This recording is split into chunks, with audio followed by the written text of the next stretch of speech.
Hello and welcome to episode 33 of the Fierce Calling podcast. I'm your host, Doris Swift. This podcast is about a community of women who are rising above life's difficult circumstances and taking action where passion, compassion, and conviction intersect. I hope this podcast inspires and encourages you and other women as we all use our gifts to impact the world for Christ. Today I welcome my friend Amber Cullum. She is the podcast host behind the Grace Enough podcast. And first and foremost, she's a child of God. We talk about some really cool things, and I think you'll love what she has to say.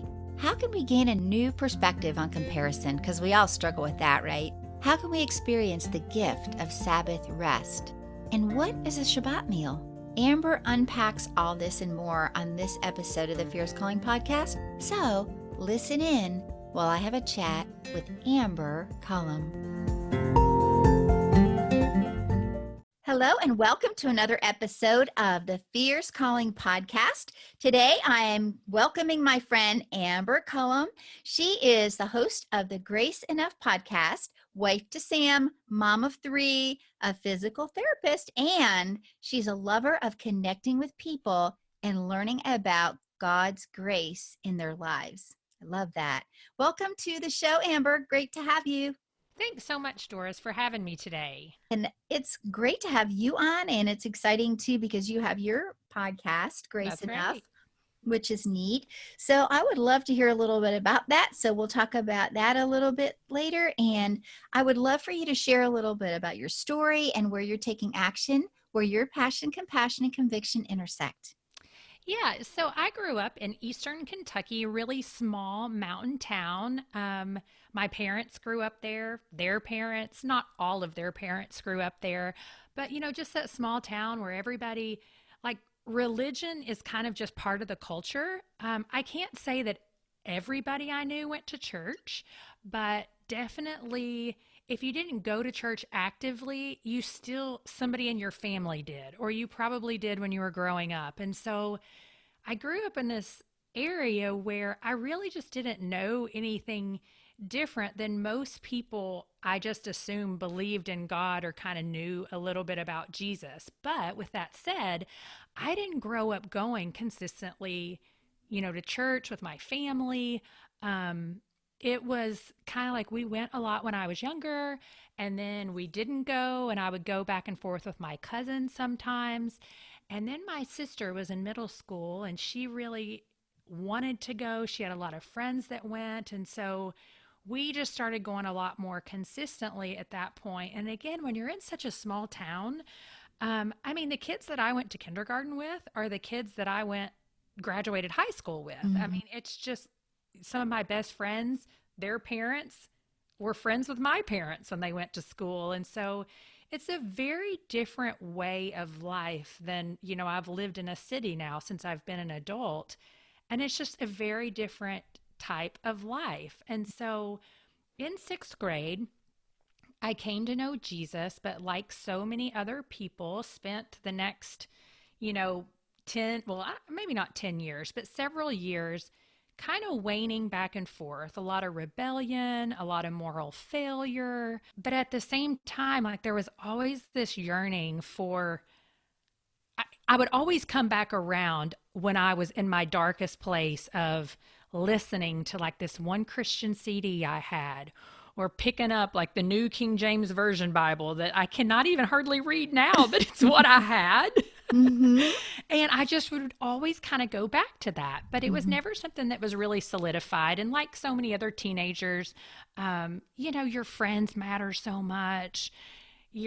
Just other people's opinions matter so much. And so when I went away to college, I was at home my freshman year. I went to a community college. My parents were very much, you're just not quite ready to go away to a big university. And I was so angry about that and irritated. Mm-hmm. But realizing, looking back, how much better prepared I was once I did go away to the University of Kentucky. And that first year away, I ended up not living in a dorm, but with a couple of friends from home. And the one friend's sister, who was a little bit older than me and was one of my sister's very good friends, was involved in the Fellowship of Christian Athletes at Kentucky. Mm. And so it was through that college ministry where God just got a hold of my heart in a way that I never expected. And he filled my life with other believers who were really on the same journey as me. Some of them who had been following Christ closely for years and years. Some of them who were like me, I mean, just the year before in a state of rebellion and just going crazy, but had fallen in love with Jesus. And so from that point forward until really now, I mean, it's just been this journey with Christ of, Lord, it really is your grace that sustains me. And the older I get and the longer that I walk with Jesus, the more that I realize that I need it. And the more I realize how much it has meant in my life because of how often I fall just completely off pursuing him. It's like, thank God he pursues us, because Right.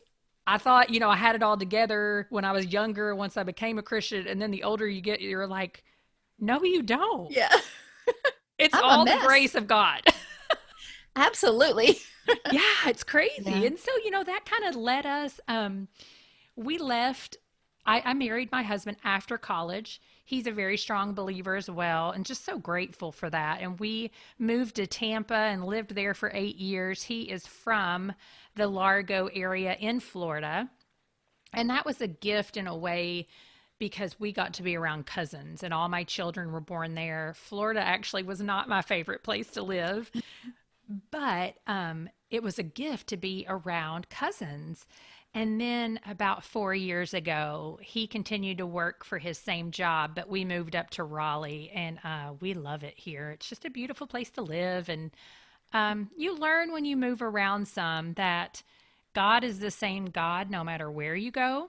Mm-hmm. And even if you're lonely or you're looking for friends or, what your purpose is, I always found comfort in that. Like, okay, God, you're the same God in Tampa that you are in Raleigh, that you are in Kentucky, no matter where we go. So that's just a little bit of my story. Amen. Thank you for sharing that. I love how you were talking about the Fellowship of Christian Athletes, Yeah. because that is a great program, and I know that we have that here at our high school. Yeah. And so that's a great ministry to support, Yes. especially reaching the public schools. And so I know. that's really cool. So, and you are in a great place where the weather, because you have seasons there, right? We do. And that was the thing about Florida that was real. I mean, I grew up in Kentucky where you have very much 4 very distinct seasons. Mm-hmm. But then living in Tampa, it took me a while to get used to it, but I definitely grew a little bit more to appreciate the fact that all winter long was nice, that you had the freedom to go to the beach all the time, things about it. But when we moved to Raleigh, the weather's a little bit more mild than it is in Kentucky. So like our winters, I mean, it really, you don't get that many days before you get a break where it may be in the 50s or 60s. And then, our springs are long and nice, and our falls are long and nice. Summer's hot, just like Florida, but it's just short. Yeah. So you get the break. Or at night, I try to tell people, I'm like, the difference is when it hits 8 o'clock at night in Raleigh, a lot of times you can walk outside and it feels a little bit cool. When it is July in Tampa and you walk outside, whether it's 6 a.m., 1 p.m., 5 p.m., or 12 a.m., it is always hot. There's no... I know. Yeah, you're talking to a Jersey girl who moved to Florida in ninth grade, so I could totally understand what you're talking about. That's right. Sure. That's right.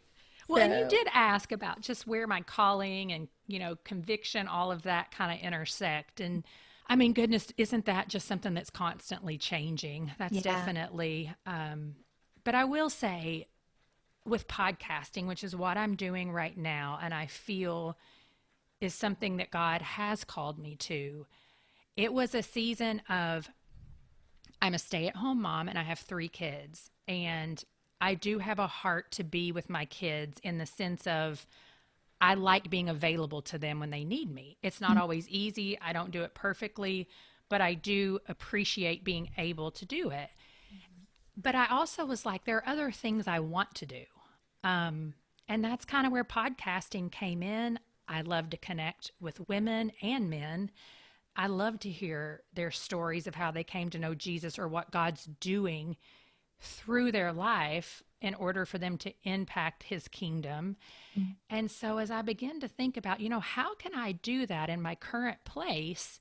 That's kind of how podcasting came about, because I thought, what a great way to connect with people, put out various people's, not just stories, but we've talked about contentment. We've talked about all these different things.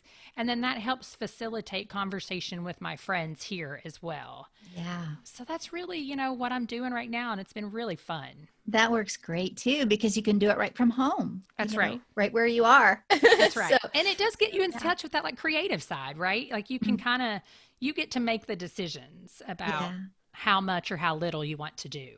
Exactly. Yeah, that is amazing. And then you can reach people all over the world, right from That's there. right. And you never know who God is going to point to the podcast to listen and that guest that they needed to hear. Yeah. So that's cool. And I want to switch gears a little bit, and this all connects really, but I know we were talking a little bit earlier about the subject of comparison, as you were talking about, your podcast, and you cover different subjects. And when we were talking about some of the different things that we could talk about on our podcast here, our episode, I thought that was really a great topic to tackle, because women do struggle with comparison. I know men do too, but when we're talking primarily to, women, you have another way that they can look at comparison. So if you could expand a little bit about that for us. Sure. Well, this started happening for me when a lady named Abigail Dodds, I read an article of her, and then I actually heard her on a podcast, and she said this. She said, comparison is a fundamental part of being human because it's how we acquaint ourselves with reality. And that really sent me on this, and some other things she said really got me thinking about, okay, how do we always think about comparison? As women, even as men, we often say, don't compare yourselves to others. Comparison is the thief of joy. But then I started kind of doing a little bit of research and looking around and thinking, okay, one of the very first things we do when we go to school is we get handed this piece of paper that says, compare the two objects. What are the differences and what are the similarities? And then we get a little bit older and they give us, the graph with the intersecting circles. And on one side, you write how the two things, what does this have in common? All that you write goes in the middle. And I think the reason why we get taught that is because it does help us acquaint ourselves with reality. How do we know what good and bad is if we don't compare? How do we look at Jesus and know what to do if we don't look at our own lives and go, okay, Jesus said, feed my sheep. And how does he do that? Well, I'm not doing it because I see Jesus doing X, Y, and Z. Yeah. So comparison doesn't always have to be this thing that's a horrible, thing to do. It's a lot of times how we do it. And so, I had come to Romans 12:2, and it's like we are commanded to not be conformed to this world. And the way that it tells us to do that is to renew our mind and then to test and approve what God's will is.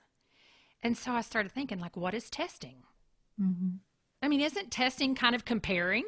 Like, how do you test the will if you don't compare? Yeah.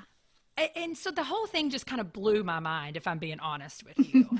Like, whoa, wait just a minute. We've been told all this time not to do it, but it's such a natural way of thinking. And the problem so often comes down to we acquaint it with two realities. Either I don't measure up or I'm better than. Yeah. Yes. And it's kind of got to be a mindset shift for us. Mm-hmm. like what is it? Why am I comparing myself to the person's Instagram square? Why am I actually comparing myself to her? Right. Okay. Is it because she has a cute home? Well, why do I want a cute home? Yeah. Why does that actually matter to me? Okay. Does your answer point towards godliness and holiness? Mm-hmm. Most of the time we can say no. Or maybe we can say, I really like that house because it seems cozy and peaceful. Okay, well, what can you do to adopt things that you see there to put into practice in your own home to make you have more of a cozy feel? Yeah. You know what I'm saying? So that's how I guess I started looking more at comparison in that sense of let's use it as a tool to actually facilitate change instead of making us feel guilty and less than or better than. I love how you were explaining that about comparison, Amber, because it is so true how comparison has a bad rap. We always go to the negative Yeah, of comparison because oftentimes it just reminds us of the things that could creep out when we're comparing ourselves, things like jealousy and envy. It could make us feel bad about ourselves because we don't have, that what looks like a perfect family or the perfect house or whatever. that's So right. yeah, so that is a great thing that you were talking about as far as let's take a temperature check. Let's see Yeah. what it is and just kind of break it down and see Well, what and is that's causing it. something like a lot of times I will say, I'll ask myself and other people, how do we begin to have a healthy relationship without completely taking it off the table? Mm-hmm. Because what I've learned too about even things like brain neuroplasticity, right? Like all this Yes. brain information coming out and how people are just linking so much about our emotional health and spiritual health and all of that goes together. So I've learned like just looking at somebody and saying, do not do this, rarely actually has long term impact. Instead, it's more of a, okay, why do I do this? Mm-hmm. Why do I need to either not do this or look at it differently? And so that's kind of where that heart check comes in of, why am I comparing? Mm-hmm. And then actually answer the question for yourself. Yes. And, is this comparison breeding sinful behavior in me? Mm-hmm. Or is it pointing me to godliness? And then, like, am I glorifying God with the outcome? And Right. as I begin to ask myself that question, it's become a lot easier to stop the negative train and instead, what I call good fruit, bad fruit. The good fruit of comparison can be things like it motivates you towards change. Mm-hmm. It can motivate you to become more self controlled. It Yeah. can, there are good things. It can help you to model Jesus. How do we model Jesus if we don't ever compare ourselves to him? Yes. And it's not comparing yourselves to him in a way of, I feel so guilty that I'll never be perfect. Mm. It's more of like, oh, he's called us to be an imitator. Yeah. Be an imitator of God, be an imitator of Christ. But we cannot imitate him if we don't ever compare our character and our actions to his character and actions. So that's just Yeah. my 2 cents. Yeah, I like that. And I like how you were saying it is a mind shift. It's like Yeah, we have to make a shift in our thoughts. And I do like how you brought up with our brain how, you know, what negative thinking versus positive thinking can do to our brain physically. that's right. It's so fascinating.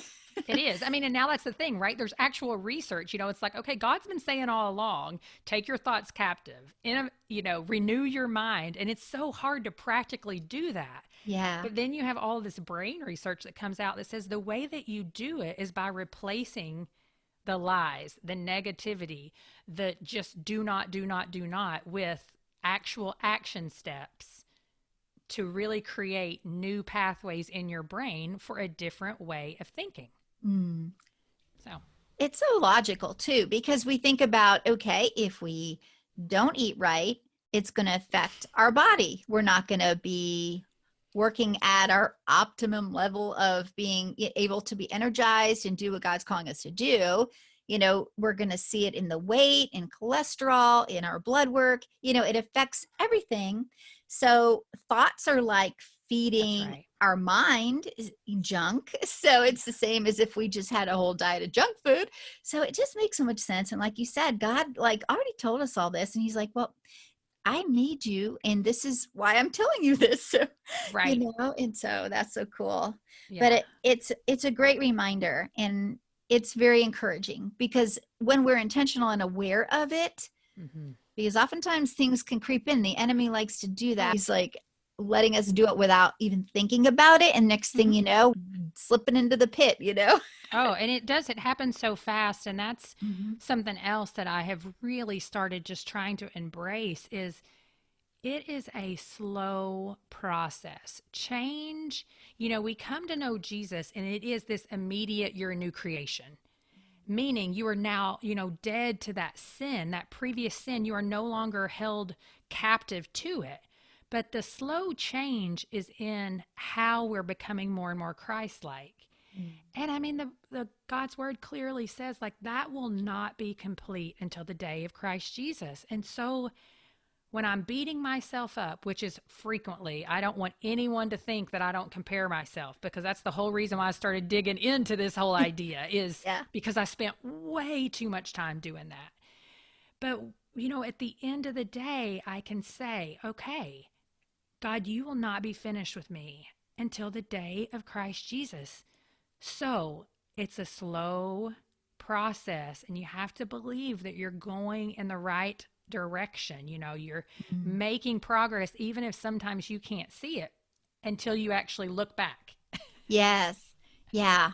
That is so true, for sure. Yeah. Yeah. And too, talking to God about it, it's like, Lord, I don't know why I'm looking at this person and thinking these things. And can you please help me, redirect my thoughts and that's right. And the way you look at it. So definitely an important subject to talk about, and that it is not always the thief of joy. That's right. That's right. So it's great. It's just whatever the mindset is. Awesome. And another thing, kind of segueing into that, because when we start thinking that way, it does bring peace that surpasses all understanding. We can have a peace rather than always feeling anxious, or because comparison obviously causes strife within ourselves, so then you have another thing that you also like talking about, which is a weekly Sabbath rhythm. So that kind of flows right into that. And so tell us a little bit more about that. Yeah. And so this is something too that I actually just had a series on my podcast about this, and my husband and I even sat down and talked for one episode for people, because it was about a year, maybe 2 years ago now. And my husband, he doesn't run his own business, but he's he's the boss of the people where we're at in our community. And so, with that comes a lot of stress and a lot of responsibility. And I mean, he's just burning it at both ends all the time. And no matter what, it just felt like we just could not slow down.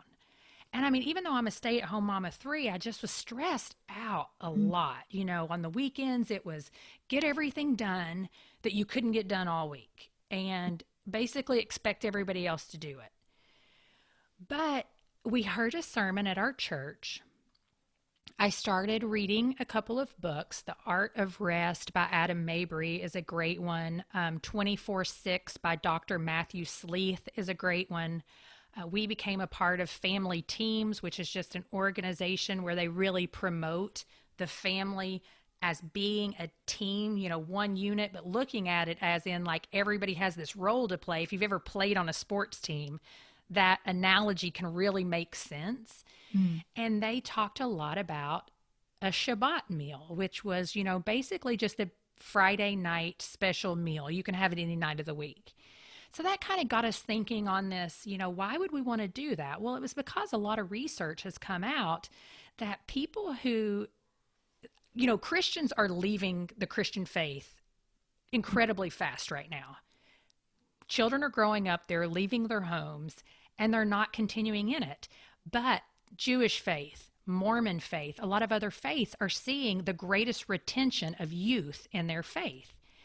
And some research has found that a lot of that is because they have these traditions in their family where they spend a lot of time around the table. And we hear that table talk all the time. Right. But it'll be maybe like not just every night of the week you gather around the table for your normal meal, but a couple of real intentional meals where you're focusing on what you believe and really asking your kids, what did you love about this week? Whatever that rhythm looks like for you. And so we decided to start doing that on a Friday night where we bless both of our kids, the male, the head, the oldest generation male will bless the males in our family. I, the oldest, female, will bless my daughter, and just saying, we hope that you have the faith of Mary, the righteousness of Christ. And what we started seeing when we did this meal every Friday night, we kind of make it special, light candles, things like that, was that the kids really looked forward to it. But they also just found this safe place. Like, we can expect every Friday night something very enjoyable to do. We eat dinner around our table most nights of the week. So we don't have kids that are, high schoolers where everybody's running in a different direction yet. But there was something about gathering around this table. Sometimes grandma would send a video about a story from her childhood. We play games afterwards. Sometimes it's complete chaos because I have a 10, 7, and 4-year-old. But we still saw this type of rest we had not seen before. And so we decided to put that through noon on Saturday for us, and started realizing that, rest is actually a time of saying, God, I trust you that you can get it all done the other 6 days of the week. It was not so much of an I'm weak, or, did God rest on the seventh day because he was weak? No, he didn't. He rested out of restraint to say, it's finished. It's all been done. Now I'm going to rest. And he did that as an example for his people. I love that. To say, like, you need it. This is for you to connect with me, to enjoy the things I've given you, and to realize, you know what? You have limits on your life. You can't do it all. You can't be everything for everybody. You actually need some time set aside to commune with the living God. And so I'm giving this to you as a gift, and we just don't take it, right? Because there's no way we can't get it all done. But we have found that setting that rhythm in our home and asking our kids 3 questions, which early on was, when do you feel the most rested in Jesus? When is that? Now, my 4-year-old has no earthly idea, but that's okay. You put those ideas in their head to get them to start thinking in that mindset. It's just like when you're trying to teach your kids how to read. What do you do to them? You read to them over and over and over again. ABCs. You say to them over and over and over again. Right. So, we ask them, when do you find the most rest in Jesus? When do you feel the most at peace? Like, when is that? And that's a hard thing for a 10-year-old. But the things Bennett said were so helpful for us. And then the third one just being like, when do you feel like you actually do connect with God? And, for Bennett, it was my oldest son. He was like, in my bed, I always feel just peaceful, and like that's where I can talk to Jesus. And so now I can look at him sometimes and say, I know you're angry right now. I know you're frustrated, and you have every right to be. But this is an opportunity for you to go to your room in your bed where you feel safe, where you feel like you connect with Jesus, and just let him, like, share your emotions. Talk to him, calm yourself down. And so not only has it been something that we just practice in this period of Sabbath for us, but it's also something that our kids are starting to see, like, okay, there are times when I can slow myself down, and it's starting to spill over into the rest of the week. Like, it's okay to not feel like you have to grind it out all the time. As a matter of fact, it's actually what God desires. Is for us to come to him and just trust that he will get it done. That's so beautiful. That's amazing. I just enjoyed listening to that. It was just so restful and peaceful just hearing you explain all of that. And how beautiful it is, because you did say it's not anything different, like you all eat around the table all week long, but this is a special sacred time. Yes. And that's so precious. And then the things that you ask your children, because you know how kids can be, Oh, they yeah. come out with things and you go, wow, you didn't even really realize that those little things were, brewing inside, and their thoughts and all of that when they feel comfortable and safe to share how That's they're right. feeling about those things. And that's so precious. And I love you said it's called the Shabbat. That's right. Which is a Jewish custom. That's how they used to, I mean, that's how they still kick off every Sabbath, is Yeah. with a Shabbat meal. And so that's just what we've chosen to continue calling it, Mm-hmm. because it does kick us off into this rest. And, we've had people ask us, how do you do it with your kids? Mm-hmm. Well, our kids are not sitting around all peaceful all of Saturday morning and we're just, singing Kumbaya and it's a great, it takes work Yeah. in the sense of it takes preparation leading up. Like tonight is our Shabbat. And so, Mm-hmm. I've meal planned. I know what we have to do. Sometimes Shabbat or Sabbath for us is I really feel rested when I can have some one-on-one time with my kids. So before this pandemic, it may look like, okay, I'm going to take Zoe out and we're going to just sit and have a snack and we're going to play a game. Mm-hmm. Or, Bennett and I are going to go on a walk together. Or, because we have young kids, it may be, Sam, you go ahead and go take your time and have a nice long walk out in nature where you get to pray and have some silence and solitude while I'm at home with the kids. And then we'll swap off. And so I don't want anybody to think like, oh, it's beautiful and you just must have perfect kids. Oh, no, we don't. But I do know the more we've done it, the Mm-hmm. more the kids are learning how to do it with us. Yeah. I love how it is creating that close bond, that Yes. family bond. And as you were explaining earlier, which is very fascinating statistically, like when, Yes. people, like when our kids grow and then at what point they might choose to leave the faith versus some of the other cultures are seeing that their kids are not, because based on how they're grounding and bonding together in that firm foundation. Yeah. And that's exciting. I remember hearing a sermon one time that was talking that the pastor was talking about Sabbath rest. And he was saying, it doesn't have to look like you're just sleeping on the couch. It's like if you enjoy gardening, if That's you right. enjoy like cooking, that might be work to one person, but it's restful to someone else. That's exactly right. And that's why I can't Yeah. remember the exact quote, but it is a quote my husband shared in our episode together was, if all week long you work with your hands, Mm-hmm. then when you're resting, you're probably going to work with your mind. But if all week long you work with your mind, when you're resting, you may want to work with your hands. And so that's not the exact quote, Yeah. but that idea of, yes, for him, woodworking can be very restful. Mm. So on Sabbath, he may be outside working with wood. And yeah, I mean, some people like you go for a run on your Sabbath. Yeah, because for me, that's a way for me to really clear my mind and one of the ways that I best connect with God. And Yeah. so that's really what it's about. When do you feel the most rested and how do you best commune with God?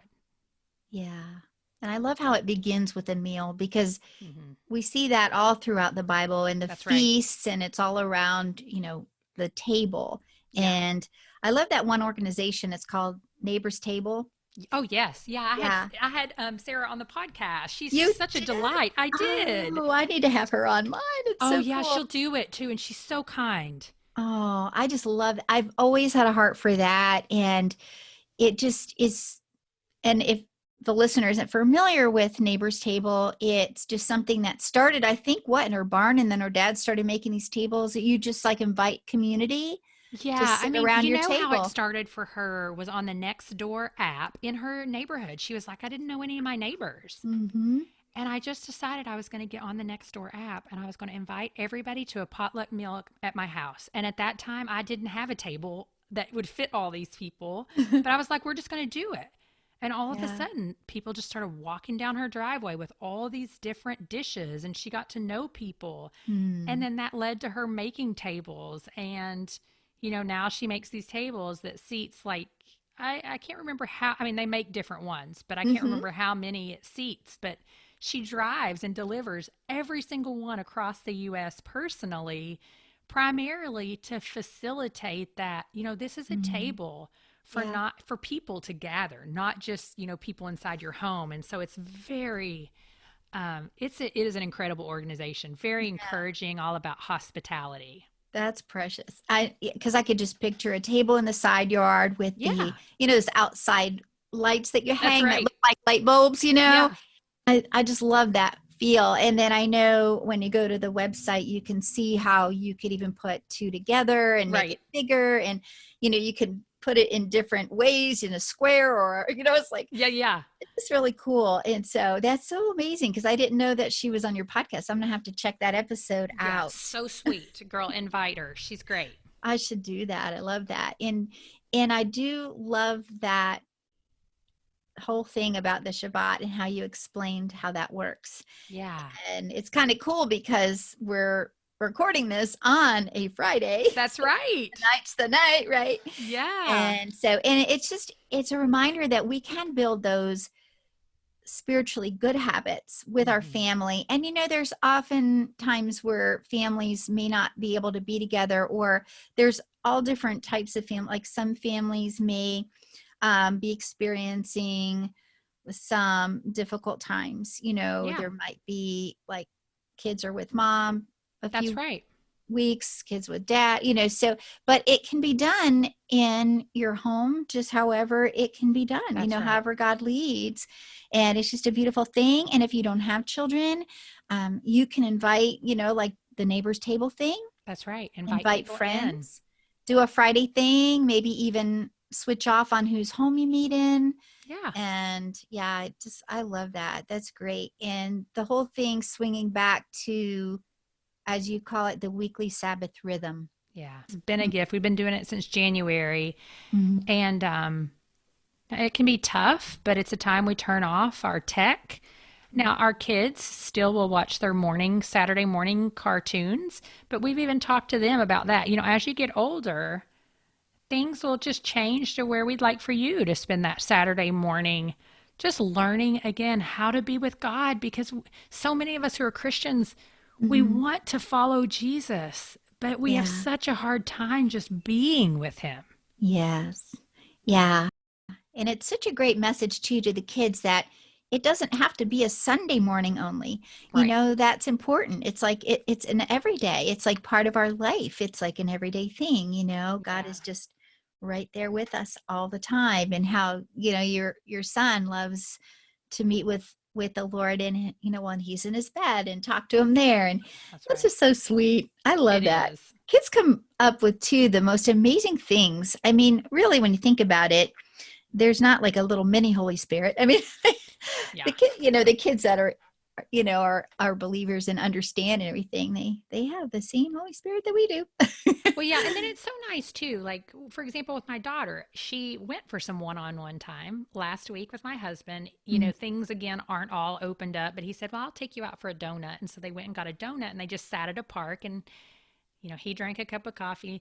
She ate a donut, and he said she was asking me about prayer. And now my daughter's mm, 7 years old. And so, but the honesty. mm. So these sometimes when for me, like I said, connecting with my kids one on one is very restful for me, Yeah. because I just don't feel like I ever get to do that. But it's because of conversations like this where she had with her dad. She said, Dad, I just don't really feel like I need to pray, or that I have a reason to pray. And Sam was able to talk to her about things like, well, you're very fortunate to be in this safe family. And so, why sometimes we feel like things have to be going bad to pray, but what prayer really means is not just, asking God for things or petitioning Him, Mm, but sometimes it's just saying, you know what, Jesus, I'm so thankful that I just get to sit out here on this trampoline and be with my friends. mm. And that helped her so much to be like, that's right. Prayer is not just me feeling like I got to go to Him when I need something. It's like, just Yeah. talk to him. It's just a conversation. You can tell Yeah. him anything, good, bad, happy. So, it really facilitated some good conversation and deeper understanding. Yeah. And how sweet that she knew that that was her special time, that she had time where she could share that or ask questions or whatever. Because I know, kids might have a lot of things on their minds, but they just don't know how to time it out, when to ask. And so it's nice to give them that time, that quiet time where they can just share their heart. That's right. Which is precious. And that's something too that adults need to hear as well, because a lot of people are intimidated by even just the word prayer, I know. and it doesn't have to be something like certain words that you say or whatever, right. but it's just like it's a form of worship. It's talking to God. And That's right. And so being that's with really him. sweet. Yeah. And he calls us to come to him as children, like childlike faith and all of that. So honest, you can be honest with him. yeah. You don't have to hide your emotions, your feelings. I think that's the most freeing thing. So often we feel like, oh, I can't go to God because I feel like all I can do is ask him for stuff. And I'm like, no, you can always just talk to him. Anything. Yeah. And remember to do, that's a great point, because it's just like, how would we feel if all our kids ever did when they wanted to call and talk to us was because they needed something? That's right. Or they only call when they need something, or they only, so. And on the flip side of that too, not just talk to him, but listen. Yeah. That is a thing like that. He hears us. Yeah. And I've been having to practice that a lot lately. Just sit and quiet. Learn to practice quiet and try to listen. Yeah. And just see what he has to say and connect. So that's beautiful, Amber. And speaking of connecting and all that, how can the listener connect with you, and tell us a little bit about how they can find your podcast and everything? Yeah, so my podcast is called Grace Enough Podcast, and you can listen to it anywhere. I mean, Spotify, iTunes, Stitcher, all the places. It's graceenoughpodcast.com. But just like so many podcasters, and probably true for you too, Doris, we don't get to connect with our listeners. So if you listen to a show of mine, of Doris's, wherever, connect with us on social media. Send us an email. The social media place where you can find me the most is Instagram or Facebook. And both of those are Grace Enough Podcast _Amber. And so I would love to hear from any of you. Oh, great. I hope that the listener will reach out. And thank you for saying that, because we want to see like what is resonating with the listener, how has the listener taken action, or it's exciting to hear from the listener. That's right. It is. It's very nice to get feedback, and just, even if it's just hello, we really appreciate it. Like, hi, we're, here for you, and we're all in this together. So I appreciate you being on the show today, Amber. I hope to have you back on sometime. Thanks so much, Doris, for having me. It's been a pleasure. Thank you. All right. Well, we'll be looking out for all you have going on with Grace Enough, and checking those out, those podcast episodes, and I will talk to you soon. Thank you for listening. I hope what Amber had to share with us today inspired and encouraged you to take another look at how we view comparison, and that you might be encouraged to begin a new rhythm with Sabbath rest. God calls us to rest. He does not want us worn out, and He was the first one to give us that wonderful example of what that's supposed to look like. You can connect with Amber at graceenoughpodcast.com, her Grace Enough Podcast Facebook page, and her Grace Enough Instagram page. I'd also love to connect with you, so subscribe to this podcast, then hop on over to dorisswift.com and sign up for my personal email list. I would love to have you, and my subscribers are first to hear about great resources, podcast news, and book news. I'd love to read this wonderful blessing from Numbers for you. It's one of my favorites, and it's probably one of yours too. The Lord bless you and keep you. The Lord make His face shine upon you and be gracious to you. The Lord turn His face toward you and give you peace. God is good all the time. He loves you, sees you, and has a fierce calling for you. Listen for His voice above all the noise of the world, and find His peace that surpasses all understanding. Walk in your fierce calling as we join together for the furtherance of the kingdom.